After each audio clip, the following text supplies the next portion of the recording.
재산분할, 돈 문제에 대해서 탐탁치 않아. 근데 제가 상당 부분만 그냥 돌려보내거든요. 주는 입장에서는 엿먹어봐라 그러면서 3년, 5년 끈다고요. 재산분할 안 해주려고요. 그런 것까지 생각을 하셔야지 무조건 항소가 능사는 아니에요.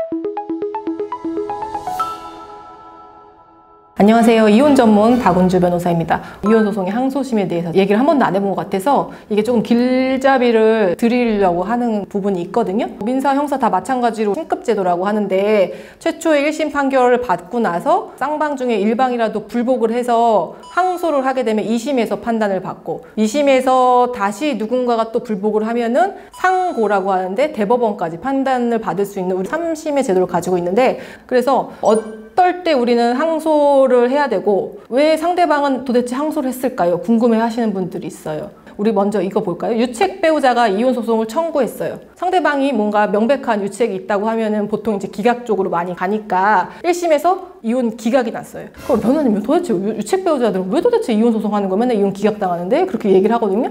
유책 배우자라고 하더라도 여러 가지 만반의 준비를 하죠. 분란을 일으키고 계속 트집을 잡고 부부 갈등을 일으키고 내가 집을 나왔고 그 이후에 이성을 만난 것이다 라는 그 루틴이 있다고 했잖아요. 어찌됐든 간에 누가 이혼 소송을 제기를 했기 때문에 판사는 이 사람들이 이혼을 할지 말지에 대해서 심리를 해야 돼요.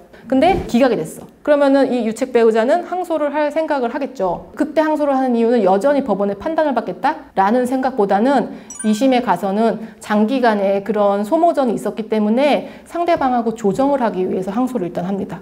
그래서 그때에는 많이 양보하죠. 여보 내가 이혼만 해주면은 재산 대부분 많이 줄게. 이혼 내 동의해 주기 바래 하면서 조정을 요청하기 위해서 유책 배우자들이 항소하는 경우가 굉장히 많아요. 왜냐하면 1심에서 기각을 판결을 받은 게 2심에서 이혼이 될 가능성보다는 2심에서 조정을 해서 어떤 식으로든 원만하게 이혼이 되는 그 가능성이 훨씬 더 크기 때문에 그 목적을 위해서 항소를 한다고요. 그리고 이런 경우가 있죠. 이혼 소송을 일방이 제기를 해서 내가 기각을 구했는데 기각이 안 됐어. 근데 1심에서 피고의 딜레마라는 편에서 보면은 내가 이혼을 거부를 하는데 재산분할을 막 적극적으로 다퉈버리면은 돈 때문에 이혼 거부하는 거냐라는 이미지를 줄 수 있으니까 재산분할에 대해서는 굉장히 소극적으로 다투되 1심이 자기가 원하는 바랑 다르게 이혼이 됐어요. 그때의 피고 입장에서는 항소를 해서 다시 이혼 자체에 대해서 다툴 수도 있고 1심이 이렇게 났으니까 그럼 나는 적극적으로 재산분할을 청구하겠다라고 해서 항소를 하는 경우가 있는데 2심에서 이혼 자체에 대해서 결과가 바뀌는 경우가 있을까요?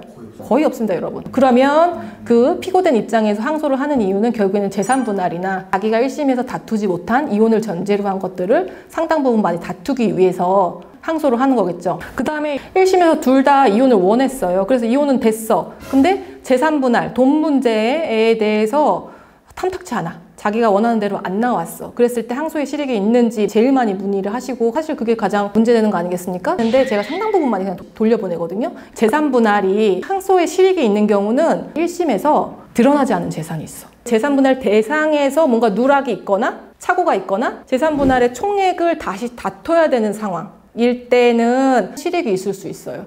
근데 기여도를 내가 너무 적게 나왔어요, 변호사님. 내가 기여도가 40%는 나와야 되는데 30%밖에 안 나왔어요. 아, 분하다는 거, 자기가. 그랬을 때 기여도에 대해서는 사실은 제가 적극적으로 추천하지 않는 게 본인 입장에서 억울할 수 있지만 그게 부당하진 않습니다 라고 얘기를 해요. 명백한 기준이 있는 게 아니고 사실은 판사의 정권인데 판사가 생각하는 그 기여도가 당신의 기여도고 2심에서 이게 부당하다고 20% 30% 업된다? 상상할 수 없는 일이다.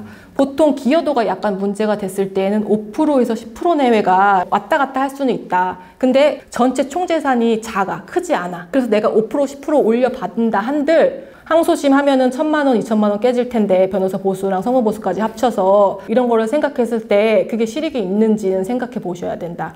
그래서 상당 부분 여기서 그냥 정리하시고 오히려 지금 빨리 돈을 받으시는 게 더 낫습니다라는 게 무슨 의미냐면요. 주는 입장에서는 항소심이 끝날 때까지 기다리고 여차하면 그냥 막 대법원까지 가지. 엿먹어봐라 그러면서 3년, 5년 끈다고요. 재산분할 안 해주려고요. 왜? 그때 동안 이자가 안 붙어요, 여러분. 그런 것까지 생각을 하셔야지 무조건 항소가 능사는 아니에요. 항소를 하면은 실질적으로 내가 돈을 받을 수 있는 기간도 굉장히 늦어지죠. 그래서 또 하나의 팁을 드리면은 변호사님 나 위자료 꼭 받아야 되는데 위자료 기각됐어.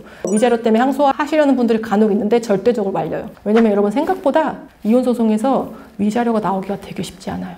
나는 명백한 피해자입니다 라고 했으면 1심에서 나왔어야 되는데 1심에서 안 나왔다는 거는 보통 쌍방유책으로 해가지고 위자료가 기각되는 경우가 대부분이거든요. 근데 자기의 잘못이나 자기 유책에 대해서는 전혀 생각 안 하고 자기 일방적인 피해자니까 위자료 받기 위해 상소한다? No. 물론 재산 분할을 다투면서 같이 곁다리로 위자료까지 항소를 할 수는 있지만 위자료를 위한 항소는 비추한다. 그리고 또 하나는 위자료가 예를 들어서 1심에서 3천만 원 나오고 재산 분할이 2억이 나왔어. 그래서 2억 3천을 받게 됐단 말이야. 근데 내가 항소를 하게 돼가지고 5% 정도 올라가서 2억 2천을 받을 수도 있어요. 그러면 어떻게 되냐? 위자료가 일부 또 깎이는 경우가 있어요. 절대 금액을 많이 맞추려고 해요. 아셨죠? 총 받을 수 있는 금액을 웬만큼 1심하고는 굉장히 많이 다르지 않게 하려는 게 2심의 입장이기 때문에 가성비 항상 고려를 해야 된다. 항소에 들이는 비용과 시간과 노력과 그 다음에 내가 빨리 재산분할을 받아서 끝낼 수 있는 이런 걸 다 따져야 되지 무작정 변호사들이 항소하십시오라고 해서 항소 능사가 아닙니다. 오늘은 과연 항소하는 게 가성비 따졌을 때 어떨까에 대해서 설명을 드려봤습니다. 오늘 영상이 유익하셨다면요, 구독과 좋아요 눌러주세요. 안녕.